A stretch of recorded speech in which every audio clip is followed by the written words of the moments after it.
jeunes, bienvenue dans le nouveau chapitre de maths, donc ce sont les vecteurs, c'est de la géométrie. Alors tout d'abord, quand vous êtes dans les exercices GeoGebra, pour accéder au cours, vous avez ici le petit point d'interrogation, donc on va cliquer dessus. Pour sortir, c'est le bouton rouge ici. Nous, on va découvrir tout d'abord ce que ça veut dire une translation de vecteur AB.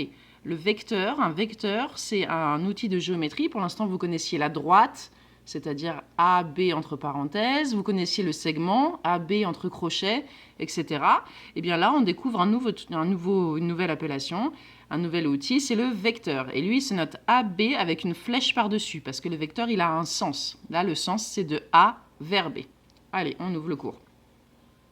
Donc pour poursuivre le cours, c'est la petite flèche verte là, pour l'interrompre, le petit bouton rouge. Donc, on prend trois points. 3 points dans le plan, c'est-à-dire sur la même feuille, une feuille que vous pouvez imaginer infinie. Ces bords seraient infinis, c'est ça le plan. Donc on prend 3 points, d'accord? Et on va observer le déplacement qui permet d'aller de A vers B. En fait, c'est le vecteur AB qui va de A vers B. Voilà, ce déplacement-là, on va le faire à l'identique. On va faire exactement le même déplacement, mais en partant du point C. Donc là, on l'observe, hein.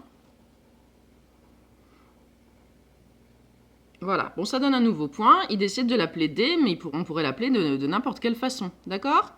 Donc, on va dire que ce nouveau point, c'est l'image du point C par la translation de vecteur AB, d'accord? Du coup, si on observe, ça donne un parallélogramme, puisque ce mouvement-là et ce mouvement-là sont forcément parallèles, et ils ont forcément la même longueur, donc c'est la définition du parallélogramme. Bon, ce qu'on va appeler la translation de vecteur AB, c'est ce mouvement qui, à partir de n'importe quel point C, va donner le point D qui va former un parallélogramme. Tout ça va former un parallélogramme, puisqu'en fait, on reproduira toujours le mouvement qui allait de A vers B. Et ben on peut l'appliquer à n'importe quel point pour obtenir cette translation. D'accord? Donc le vecteur AB, c'est vraiment juste ce mouvement qui va de A vers B, toujours dans cette direction, et toujours dans ce sens. Donc je vous rappelle la direction, hein, c'est l'inclinaison, comme ci, comme ça, comme pour les droites. Hein. Coefficient directeur, direction. D'accord? Donc ça veut dire qu'on obtient un mouvement qui est parallèle et qui fait la même taille, la même longueur. D'accord? Donc ça forme forcément un parallélogramme. On continue. Donc, hop là. La translation de vecteur AB est l'application qui, à tout point C du plan, associe le point D tel que les segments AD et BC est le même milieu. Donc ça, c'est juste une définition du parallélogramme. C'est pas des choses... ça, c'est du cours qui ne va pas nous être à nous très utile. Nous, ce qu'il faut bien comprendre, c'est que le vecteur AB, c'est vraiment ce mouvement-là. D'accord? On poursuit. Donc pour représenter le vecteur, on fait ça, on fait une flèche, hein, un segment avec une flèche au bout, puisque un vecteur a un sens. D'accord? Ce qu'il faut bien comprendre, c'est que le vecteur, il n'a pas de point de départ. Le vecteur, ça représente seulement le mouvement. Le mouvement qui transforme le point A en le point B, qui emmène le point A au point B. Donc ça veut dire que là, ici, le mouvement qui emmène le point C au point D, c'est la même chose que ce mouvement-là.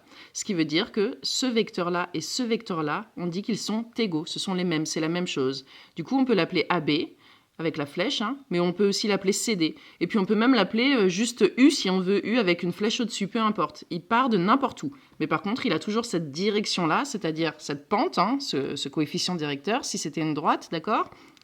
Il est toujours parallèle à ça, si vous voulez. Hein, il a toujours cette direction-là, et toujours ce sens-là, et toujours cette taille-là. Mais il peut partir de n'importe où, de A, de C, mais il peut aussi partir de là si j'ai envie de créer un nouveau point que je peux appeler K. D'accord ?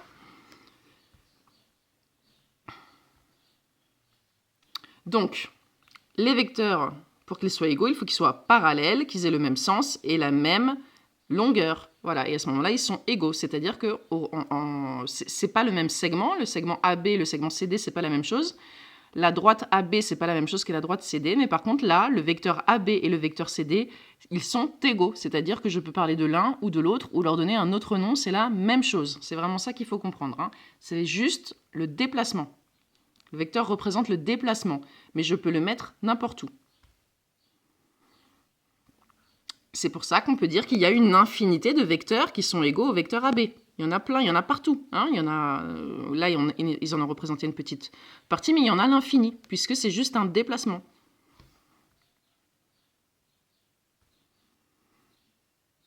Donc ici, par exemple, ils ont décidé de l'appeler juste U. Comme ça, on s'affranchit, on oublie les lettres, parce qu'en fait, le vecteur, là, ce déplacement-là, on peut le faire partir de n'importe où. Donc, c'est pas la peine de lui donner un nom avec une lettre de départ, donc on peut aussi l'appeler tout simplement U. Mais ça aurait pu être B ou K, hein, d'accord? C'est vraiment juste une lettre comme ça. Ça, on va le passer assez vite, hein, le vecteur nul, c'est-à-dire qu'il n'y a pas de déplacement. Donc, n'importe quel point reste lui-même. Okay, le vecteur nul, il s'appelle tout simplement 0 avec une flèche au-dessus. Mais ça, ce sont des subtilités dont on n'a pas vraiment besoin. Donc là, vous avez découvert la notion de vecteur. Normalement, ça va vous permettre de faire les 2 ou 3 premiers exercices de la série. Ensuite, il faut savoir que les vecteurs ont des coordonnées. Alors, on va rentrer dans, dans cette notion. Donc, un vecteur, ici, donc on appelle U là, d'accord ? Il a des coordonnées qui permettent de le définir, comme les points. Les points, les coordonnées, je vous rappelle, c'est abscisses ordonnées, donc leur x et leur y. Ici, on va découvrir ce que sont les coordonnées du vecteur, qui permettent de le définir. Alors, je vous laisse un peu réfléchir. Comment vous définiriez ce vecteur avec des coordonnées là? On aurait quand même envie de dire de combien il va en abscisse, de combien il va en horizontale et de combien il va en verticale. Ce serait peut-être la façon la plus facile de le définir. Alors, voyons ce qu'il propose.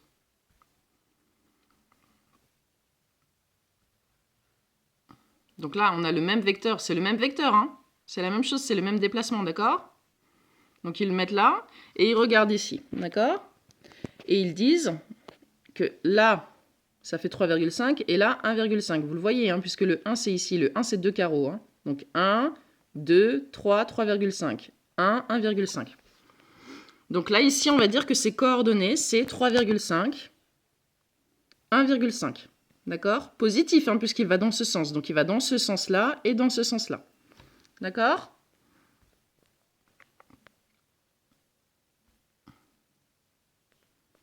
Donc, deux vecteurs sont égaux s'ils ont les mêmes coordonnées. Et si vous regardez bien au niveau de ce vecteur-là, qui est le même que celui-là, hein, vous pouvez regarder, il fait bien 1, 2, 3, 3,5. Dans 3,5, il fait 3,5 comme ça horizontalement. Et ensuite, il fait 1,5 en hauteur. Donc si vous voulez en fait dire que les coordonnées du vecteur c'est 3,5, 1,5, ça revient à dire qu'il avance de 3,5 le long de l'axe des x, le long de l'axe des abscisses, et qu'il monte de 1,5 le long de l'axe des ordonnées. Et du coup, il n'a pas besoin de point de départ. Je peux partir d'ici et avancer de 3,5 comme ça et monter de 1,5 comme ça. D'accord? Donc c'est ça les coordonnées du vecteur. C'est pas très compliqué, hein. Ok, donc là, c'est ce que je vous expliquais. Il avance de 3,5 horizontalement sur l'axe des abscisses et il monte de 1,5 sur l'axe des ordonnées. Donc c'est tout simplement ça, ces coordonnées. Donc ça, c'est le cours que vous avez sur la BOMEP. Hein. Alors, ça, ce sont des coordonnées qu'on peut aussi calculer. Donc les coordonnées, les mathématiciens, ils vont dire celles qui correspondent le trajet horizontal que fait le vecteur. Hein. Là, par exemple, si on considère le vecteur AB, alors attention, AB, il descend là, hein. D'accord? Il fait comme ça. Ok? On va dire que si on prend le point A, ses coordonnées, on a l'habitude, hein, c'est XA ici, YA là, et B c'est XB là, et YB là. On a l'habitude, c'est comme d'habitude, hein, ça, hein, les coordonnées d'un point. D'accord? Le vecteur AB, celui-là, là, donc dans ce sens, hein, et celui-là sont les mêmes. Hein. On n'a pas de point de départ défini. Ils sont pareils. C'est le même déplacement. Donc, on va regarder ici, là. Donc, avec le point M, dont les coordonnées sont XM et YM.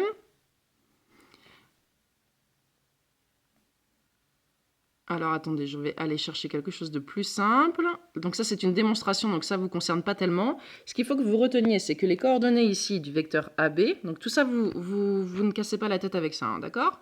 Vous, tout ce que vous avez à retenir, c'est que le point A, ses coordonnées, c'est XA et YA, et B, c'est XB et YB. XA, ça veut dire le X du A, et YA, le Y du A. Son abscisse et son ordonnée, hein, comme on a l'habitude.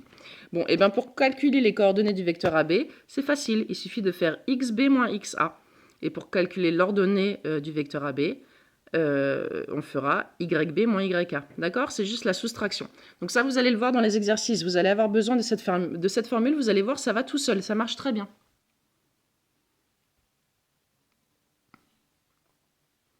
Donc ici, c'est ce qu'on vient de voir. Hein. parfois, on l'écrit de cette façon-là pour les coordonnées d'un vecteur. C'est plus facile pour faire les calculs. C'est la même chose. Ici, cette ligne-là, on la retrouve en haut. Cette ligne-là, on la retrouve en bas. Ici, c'est le déplacement horizontal. Ici, c'est le déplacement vertical. Ici, là, ce que ça donne, puisque A, son X, c'est 4,5, pardon, son X, c'est moins 1,5, son Y, c'est 4,5, le B, son X, c'est moins 2,5, le B, son Y, c'est 2,5. Donc, du coup, quand on fait le calcul, XB moins XA, ça fait moins 2,5 moins 1,5. Donc, ça fait moins 1, ça fait... oui, bon, c'est ce qu'ils disent là, pardon. On va regarder le résultat. Donc, moins 2,5 moins 1,5. Donc, ça fait moins, ça devient plus. Hein. On me retire une dette, donc je gagne. Donc, ça fait moins 1. OK? Et donc, ensuite, YB moins YA. Donc, cette fois-ci, on va avoir YB 2,5 moins 4,5. Ça fait moins 2. Hein, j'avais 2,5 €, j'ai une dette de 4,5, j'ai une dette de 2. Donc, ça me donne que les coordonnées du vecteur, c'est moins 1, moins 2. Donc, on regarde, est-ce qu'effectivement le vecteur, il recule de 1 en horizontal, d'accord? Et il descend de 2 en vertical. Donc, c'est bien ça, je recule de 1 en horizontal, je descends de 2 en vertical. Le moins, c'est reculer hein, et descendre, ok? Donc voilà, et là on vérifie bien, donc le 1, il recule de 1 et il descend de 2. C'est parce que le sens du vecteur, c'est de A vers B, hein, d'accord? Voilà, donc ça, vous en aurez besoin dans les exercices. Donc ça, normalement, ça vous permet de faire les... attendez, je vous dis tout de suite. 5 premiers exercices. Pour la suite, je vous ferai un deuxième tuto dans un deuxième temps. Donc avec ce tuto-là, faites déjà les 5 premiers exercices et ensuite, posez-moi vos questions si nécessaire. Au revoir et bon courage!